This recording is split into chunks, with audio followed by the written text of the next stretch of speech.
sot nderojmë në vendin edhe pranë trupave, dashurve tonë, të atyre që u fliun për liri,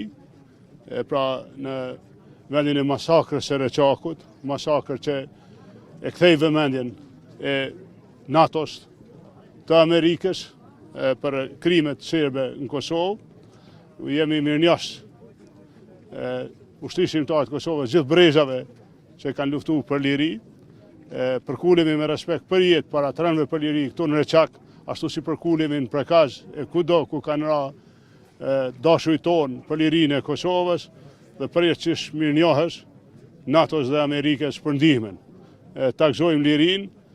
vërtet është se nuk është vendos drejtësia për masakrat në Kosovë, jo vetëm për Reçakun, po edhe për Mejen e për shumë tjera, dhe po ashtu është e vërtet se padrejtësisht vazhdojnë mu gjykue udhëheqësit e ushtrisë shqiptare të Kosovës, e nuk gjykohen ata që i kanë krye krimet anë mban Kosovës, sikur që e dini në gjithë Kosovën ka vend masakra edhe është një akuzë që kërkon drejtësi.